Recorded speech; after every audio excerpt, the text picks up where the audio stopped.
Welcome to the Bible quiz. இன்றைக்கி Genesis 12ஆம் அதிகாரத்துலேருந்து 24ஆம் அதிகாரம் வரைக்கும் நமக்கு குவிஸ் இருக்குது. பாஸ்டர் ப்ரே பண்ணி ஸ்டார்ட் பண்ணும். தேவன் ஆபிரகாமுக்கும் யாருக்கும் நடுவே தமது நித்திய உடன்படிக்கையை ஸ்தாபித்தார். ஆபிரகாமுக்கும் அவர் சந்ததிக்கும். ஆபிரகாமின் வீட்டில் பணத்திற்கு வாங்கப்பட்ட அடிமையானாலும் அவர் வீட்டில் பிறந்த அந்நியனானாலும் ஆண் பிள்ளையாய் இருந்தால் விருத்த சேதனம் பண்ணப்படாவிட்டால் என்ன ஆவார்கள்? அறுப்புண்டு போவான்.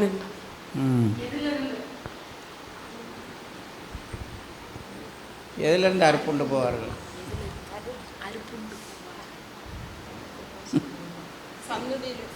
தேவன் தாம் செய்ய போவதை ஆபிரகாமுக்கு மறைக்காதது ஏன்? அநேக ஜாதிகளுக்கும் ராஜாக்களுக்கும் தகப்பனாக இருக்கும்.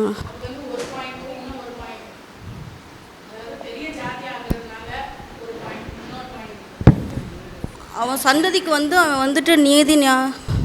தேவன் தாம் செய்ய போவதை ஆபிரகாமுக்கு மறைக்காதது ஏன்? ஒரு பாயிண்ட்டு அவர் ஆபிரகாம் தான் பெரிய ஜாதி ஆகிறார். இன்னும் ஒரு பாயிண்ட்டு அடுத்த டீம். தம்முடைய ஜனங்கள் நீதி நியாயங்களிலும் காத்து நடந்து தம்முடைய கட்டளைகளை கைக்கொள்வார்கள்.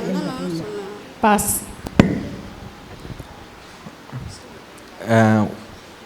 கர்த்தருடைய வழிகளை காத்து நடவாங்க. தேவன் தாம் செய்ய போவதை ஆபிரகாமுக்கு மறைக்காதது ஏன்? பூமியின் வம்சங்கள் எல்லாம் அவனுக்குள்ள ஆசீர்வதிக்கப்படும். ஆபிரகாம் யார் யாருக்கு கர்த்தருடைய வழியை காத்து நடக்க கட்டளையிடுவார் என்று தேவன் அறிந்திருந்தார். ஆபிரகாம் யார் யாருக்கு கர்த்தருடைய வழியை காத்து நடக்க கட்டளையிடுவார் என்று தேவன் அறிந்திருந்தார்.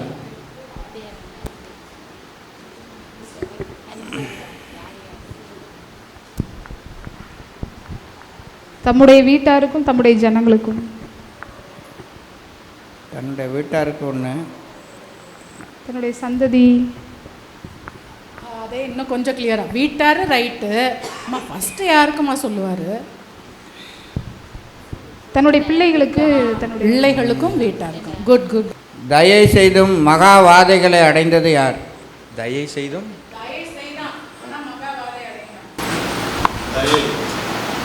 எகிப்தின் ராஜா பார்வோன். மகா பாவிகள் யார்? சோதோம் ஜனங்கள். கர்த்தர் மகா பெரிய பலன் யாருக்கு? மகா பெரிய பலன் யாருக்கு?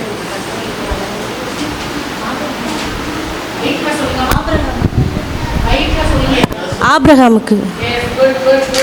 ஆபிரகாமை மகா பிரபு என்று சொன்னது யார்? ஆபிரகாமை மகா பிரபு என்று சொன்னது யார்? சொல்லலை, நான் இன்னும் சொல்லலை. ஏத்தின் புத்திரர்கள் மகாபிரபுன்னு சொல்லுவாங்க. மகா ரூபவதி யார்? ரெபேக்காள். மிகுந்த அழகுள்ளவள் யார்? சாராள். லோத்தின் மனைவி உப்புத்தூண் ஆன இடம் எது? லோத்தின் மனைவி உப்புத்தூளான இடம் பேரு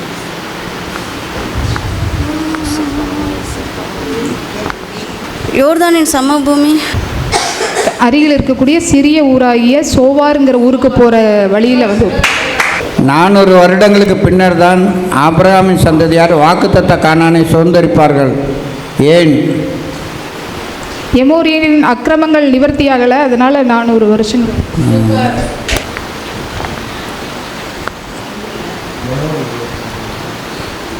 கானான். பீட்டி. சாராய்க்கு ஆகார் என்ற அடிமை பெண் கிடைத்தது எங்கே? எதினால்?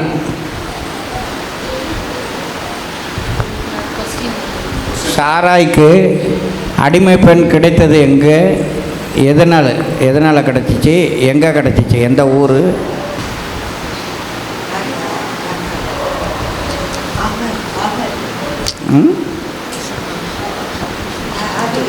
எகிப்து. எழுத்துல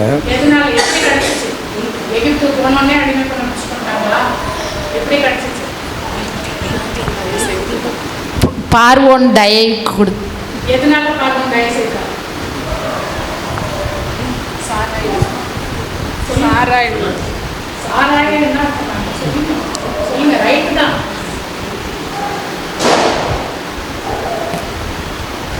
சாராள் பாவம் அரண்மனைக்கு அனுப்பிச்சு விட்டாங்க. அங்கேருந்து அது எப்படி சாராயம் எதுக்கு பார்க்க வாங்கினாங்க? எதனால அவங்க போக வேண்டியதாச்சு? அவன் மிகுந்த அழகுள்ளவளாக இருந்தாங்க. ஆனால் பிரபுக்கள் அவங்க எப்படி வளர்ந்தோடனே கூட்டிட்டு போயிடுவாங்களா?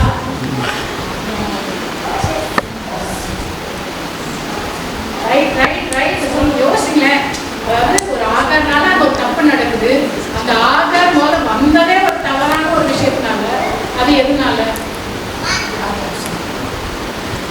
1.5 மார்க் கொடுத்துடலாம், இன்னொரு 1/2 மார்க். சரி, அடுத்த டீம் ட்ரை பண்ணலாம். சகோதரின்னு சொன்னனால மிகுதியான ஆஸ்தியினாலும் மந்தையினாலும் ஆபிரகாமை விட்டு பிரிந்து போன லோத்தின் ஆஸ்தியும் மந்தையும் என்ன ஆனது? பிடிபட்டு போகும். அக்கினிக்கு இரையானது, அக்கினிக்கு இரையானது, பிடிபட்டு போனது. கந்தகத்தினாலும் அக்கினியினாலும் அழிந்து போனது. ஆபிரகாமின் தாய்மொழி என்ன? எப்படி சொல்கிறாய்? ஆபிரகாமின் தாய்மொழி என்ன? எப்படி சொல்கிறாய்?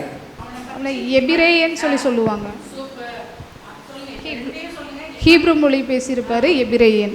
உன் சந்ததிக்கு இந்த தேசத்தை கொடுப்பேன் என்று தேவன் கானானை குறித்து ஆபிரகாமுக்கு வாக்குத்தத்தம் கொடுத்தார். ஆபிரகாம் மரணமடையும் முன் கானானில் அவருக்கு சொந்தமாக நிலம் எதுவும் இருந்ததா? இருந்தது. ஏத்தின் புத்திரரோட அந்த அவங்க சமபூமி கல்லறை பூமி. மக்பேலா. ஆபிரகாமுக்கு கொடுத்த ராஜா யார்? ஆபிரகாமிடம் தனக்கு கொடுக்கும்படி கேட்ட ராஜா யார்?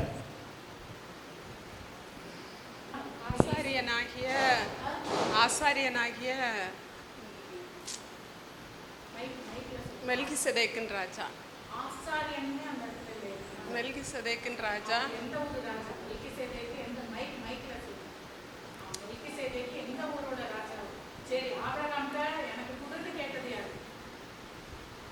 எந்த ஊர்?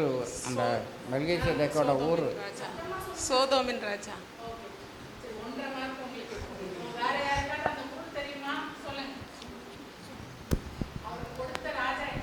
சாலேமின். ஆபிரகாம் தனக்கு எத்தனை வயதில் விருத்தசேதனம் செய்து கொண்டார்? ஈசாக்கு எத்தனை வயதில் பிறந்தான்? 86. நாங்கள் தானே? நாங்கள் தான். 99.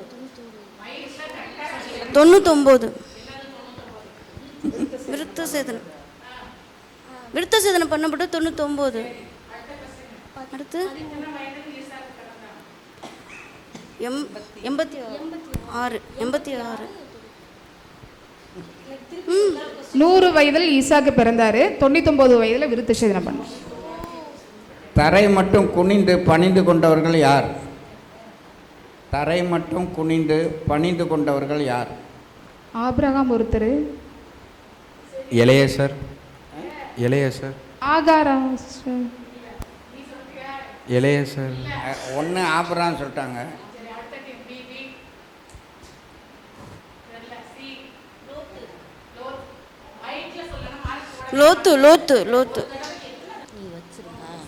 லோத்து சோதோமுக்குள் படிப்படியாய் முன்னேறியதை வரிசைப்படுத்து. கூடாரம் போட்டார், பார்த்தார், வாசலில் உட்கார்ந்தார், குடியேறினார். இதை வருஷப்படுத்தணும். ஃபஸ்ட்டு என்னென்ன பண்ணார், ரெண்டாவது என்ன பண்ணார்? அதான் லோத்து சோதோமுக்குள் படிப்படியாய் முன்னேறியதை வருஷப்படுத்து. கூடாரம் போட்டார், பார்த்தார். அங்கிள் ஒரு தடவை. கூடாரம் போட்டார், பார்த்தார், வாசலில் உட்கார்ந்தார், குடியேறினார்.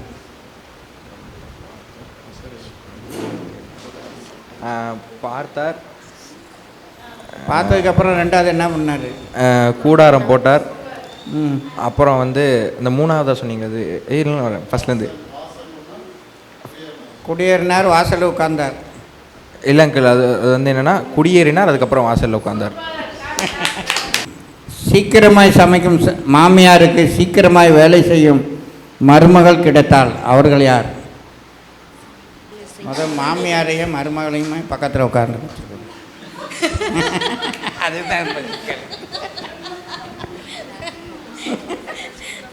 சீக்கிரமாக சமைக்கும் மாமியாருக்கு சீக்கிரமாக வேலை செய்யும் மருமகள் கிடைச்சா அது யார்? மாமியார் யார், மருமகள் யார் பேர்? அவ்வளோ.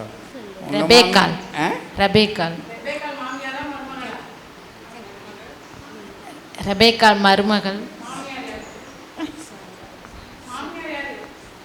சாராள். எண்ணெய் இல்லாதவர்கள் கொலை செய்வார்கள் என்று ஆபிரகாம் கூறினார். எண்ணெய் இல்லாதவங்க கொலை செஞ்சிருவாங்கன்னு ஆபிரகாம் கூறினார்.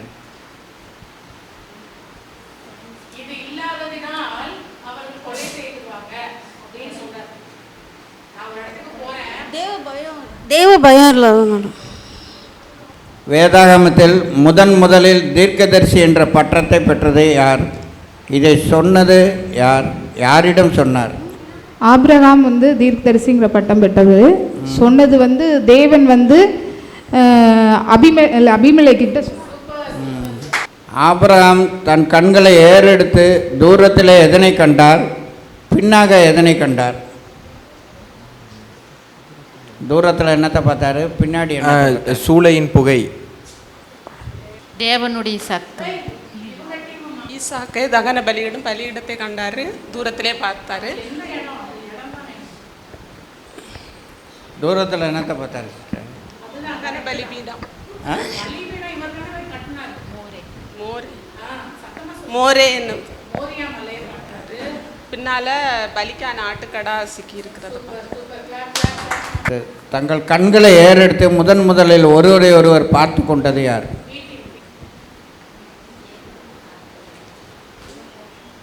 ஆட்டுக்கடா. தங்கள் கண்களை ஏறெடுத்து முதலில் ஒருவர் பார்த்து கொண்டது யார்? ஈசாக்கும் ரெபேக்காள். ஆகாரையும் இஸ்மவேலையும் புறம்பே தள்ள சொன்ன சாராளின் சொல்லை ஆபிரகாம் எதற்காக கேட்க வேண்டும் என்று தேவன் சொன்னார்? ஈசாக்கு மூலமாக உன்னோட சந்ததி வரும். இஸ்மவேலுக்காக நீ செய்த விண்ணப்பத்தை கேட்டேன் என்று தேவன் கூறினார். ஆபிரகாம் இஸ்மவேலுக்காக செய்த விண்ணப்பம் என்ன?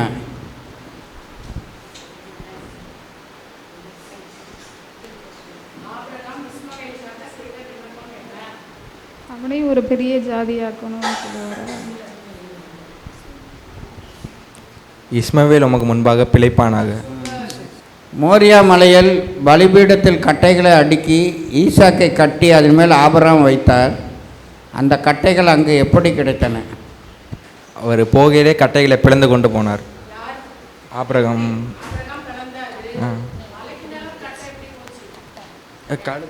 ஈசாக்கோட முதுகில் வச்சு ஈசாக்கு சுமந்து வந்தான். உன்னுடையது எனக்கு வேண்டாம், என்னுடையதை நான் கொடுக்க மாட்டேன் என்று யாரிடம் சொன்னார்?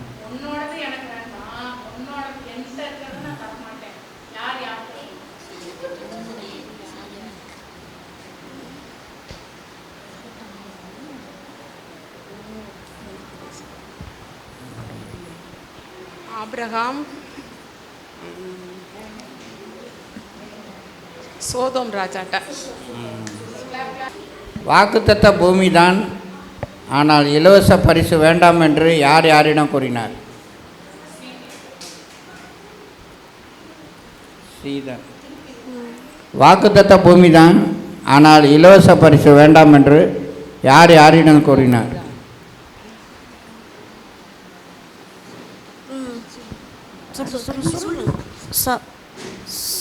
சாராளுக்காக குகை வாங்க போகும்போது, அந்த கல்லறை வாங்க போகும்போது இலவசம் வேண்டாம்.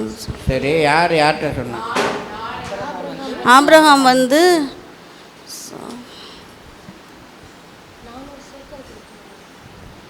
யார்கிட்ட வாங்க?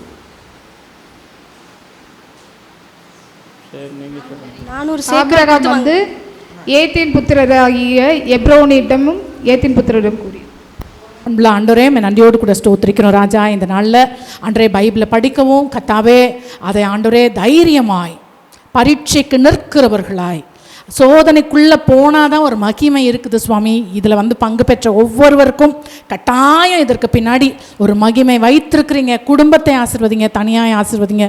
இன்னும் ஆண்டவரே அவங்க செய்கிற கர்த்தரை உங்களுக்கு பயப்படுற பயம் ஞானத்தை கொடுக்குமே ஆண்டவரே. அவர்கள் எல்லா விதத்திலும் ஆண்டவரே ஞானமாக இருக்கவும், அவருடைய பிள்ளைகளும் தலைமுறையாக ஞானமுள்ளவர்களாக இருக்கவும் ஆசீர்வதிக்கிறோம் ராஜா. இன்னும் நாங்கள் சர்ச்சாக உண்மை அறிகிற அறிவில் வளர உதவி செய்யுங்க. இயேசுவின் நாமத்தில் ஜெபிக்கிறோம் தகப்பனே.